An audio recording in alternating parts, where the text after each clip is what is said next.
আজকে আমরা 48 ভোল্টের একটি ব্যাটারি চার্জার রিপেয়ার করব, যেটা পুড়ে গেছে। এটা ট্রান্সফরমার এমনভাবে পুড়েছে, দেখেন এটা কোর সহ নষ্ট হয়ে গেছে। আপনাদেরকে আমরা দেখাচ্ছি। তো এই করে ওয়েল্ডিং করলে ভালো আউটপুট পাওয়া যায় না। ভালো আউটপুটের জন্য এই রকম ধরনের ফ্রেশ কোর অবশ্যই প্রয়োজন। এই কোরগুলোতে ওয়েল্ডিং করলে আপনি অবশ্যই ভালো আউটপুট পাবেন।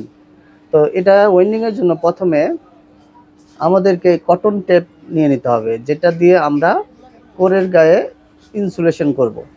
এটা হচ্ছে 1 ইঞ্চি সাইজের একটা কটন ট্যাপ। এটা আমরা একটা পাইপের ভিতর পেঁচিয়ে নিচ্ছি, যেন এটা যেহেতু রাউন্ড প্রকৃতির, এটা দিয়ে ওয়েল্ডিং করতে আমাদের জন্য সহজ হয়। আপনারা দেখতে পাচ্ছেন কোরের গায়ে কটন ট্যাপ পেঁচানো হচ্ছে। এই কটন ট্যাপটা এভাবে ঠিক শুরু থেকে শেষ পর্যন্ত, অর্থাৎ এক পাশ থেকে শুরু করে অপর পাশ পর্যন্ত এটা পুরোটাই কটন ট্যাপ দিয়ে পেঁচাতে হবে।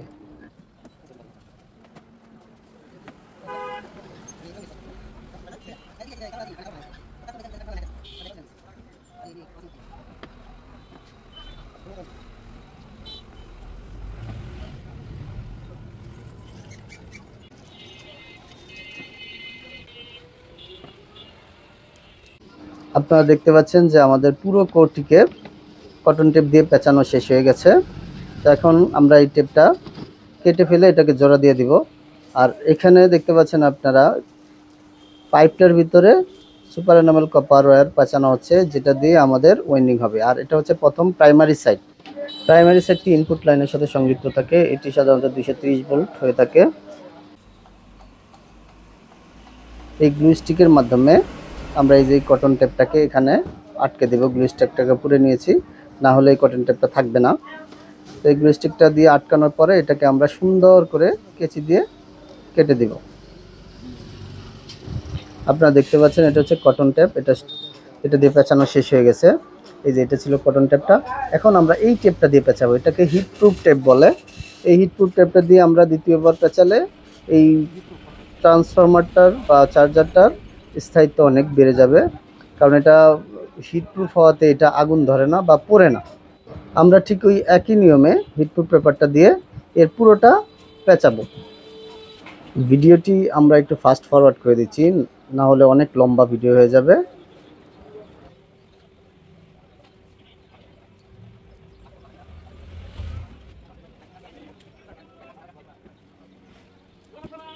হিট প্রুফ টেপটা দিয়েও আমরা পুরোটা কোর পেঁচিয়ে ফেলেছি। এখন এটাকে কেটে দিব এবং ওই আগের মতো গ্লু স্টিক দিয়ে এটাকে আটকে দেব। আমাদের হিট প্রুফ কটন টেপটা পেঁচানো হয়ে গেছে। কত সুন্দরভাবে পেঁচানো হয়েছে আপনারা দেখতে পাচ্ছেন। এখন আমরা আপনাদেরকে দেখাবো আসলে যে এটা হিট প্রুফ কিনা। এটা গ্যাস লাইট দিয়ে পড়ার চেষ্টা করা হচ্ছে, কিন্তু এটা পুড়তেছে না। আপনারা দেখতে পাচ্ছেন। আপনারা এই হিট প্রুফ টেপ কেনার আগে অবশ্যই পরীক্ষা করে নেবেন। এর ভিতরে অনেক আসল নকল আছে, তাই ভালোভাবে যাচাই করে নেওয়াই উত্তম। এখন আমরা এই কোরের উপর এর যে কয়েল আছে, কয়েলটা পেঁচাবো। এটা হচ্ছে প্রাইমারি কয়েল।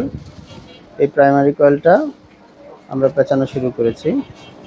তো এটা পেঁচানোর শুরুতে প্রতি 10 টান পর পর আপনাকে একটা করে লুপ বের করতে হবে। এর কারণ হচ্ছে যে অনেক জায়গায় ভোল্টেজের তারতম্য থাকে, ভোল্টেজ হাই লো চার্জিংয়ে, সেক্ষেত্রে ভালো আউটপুট পাওয়া যায় না।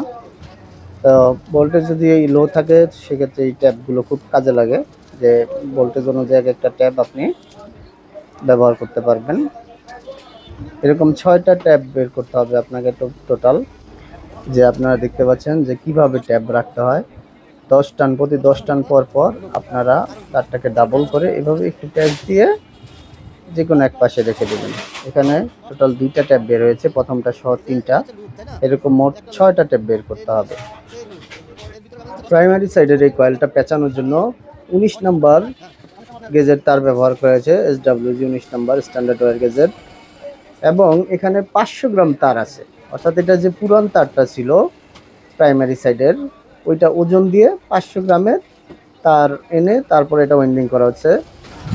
এইখানে কত প্যাচ দিতে হবে সেটা নিয়ে তাহলে আর টেনশন করতে হবে না। এই যে আমাদের আরেকটা লুপ বের হয়েছে, এটাকে আমরা আবার প্যাচ দিয়ে এভাবে এক সাইডে রেখে দিব। আমাদের 6টা লুপ বা ট্যাব বের করার কথা ছিল। আমাদের 6টা লুপ বা ট্যাব বের হয়ে গেছে। এই যে দেখতেছেন 1 2 3 4 5 6। আমাদের যেহেতু 6টা ট্যাব আমরা পেয়ে গেছি বা লুপ পেয়ে গেছি, এখন আমরা এই পুরো তারটাকে কোরের গায়ে পেঁচিয়ে দেব। এক্ষেত্রে আমাদের কোনো ট্যাব বের করার বা লুপ বের করার প্রয়োজন পড়বে না।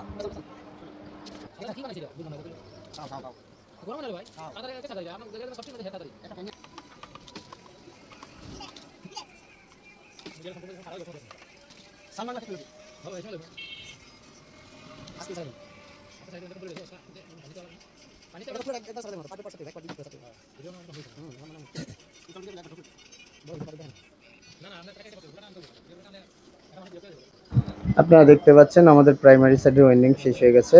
এই শেষের যে লুপ তারটা আছে এটাকে আমরা দুই একটা তার আলাদাভাবে ফাঁকা করে নিয়ে এই লুপ তারটাকে এইভাবে প্যাচ দিয়ে দিব। তাহলে কি হবে, এই লুপ তারটা খুলে যাবে না বা তারগুলো আর লুজ হবে না। এখন আমরা প্রত্যেকটা লুপের ভিতরে অ্যাম্পিয়ার টিউব দিয়ে দিব। এই যে একটা একটা করে অ্যাম্পিয়ার টিউব এভাবে আপনারা প্রত্যেকটা লুপের ভিতরে দিয়ে দিবেন। যে লুপগুলোর সুন্দর করে কাটা হচ্ছে, কেটে প্রত্যেকটার ভিতরে অ্যাম্পিয়ার টিউব দিবেন। যে অংশটা কেটে ফেলেছে এটা আবার পরবর্তীতে জোড়া দেওয়া হবে।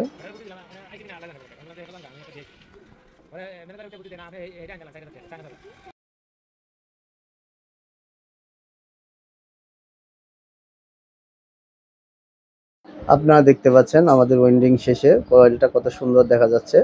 কয়েলটা যেন লুজ না হয় সেদিকে একটু খেয়াল রাখবেন।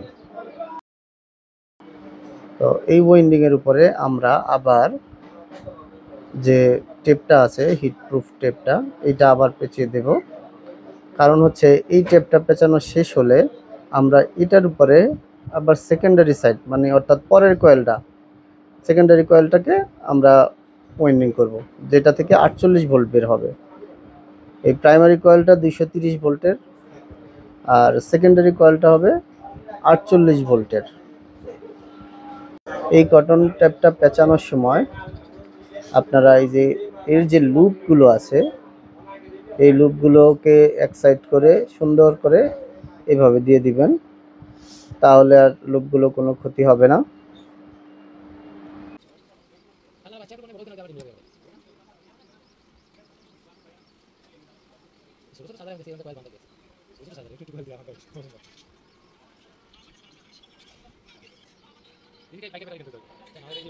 আমাদের প্রাইমারি কয়েলের উপরে হিট প্রুফ যে টেপটা ছিল এই টেপটা পেঁচানো শেষ হয়ে গেছে, যে আপনারা দেখতে পাচ্ছেন। এখন এইটাকে আমরা আবার সেই গ্লু দিয়ে আটকে দেব এবং এর উপরে আমরা সেকেন্ডারি কয়েলটা আবার পেঁচাবো। আমরা এখন আমাদের সেকেন্ডারি ওয়াইন্ডিং এর কয়েলটা পেঁচাবো। এটা সুপার এনামেল কপারের 14 নম্বর গেজ দ্বারা আমরা এটা ওয়াইন্ডিং করব। এটা আমরা আপনাদেরকে পরবর্তী পার্টে দেখাবো। দ্বিতীয় পার্টটি দেখার জন্য আমাদের সঙ্গেই থাকুন। ভিডিওটি ভালো লাগলে লাইক কমেন্ট শেয়ার করতে ভুলবেন না। ধন্যবাদ।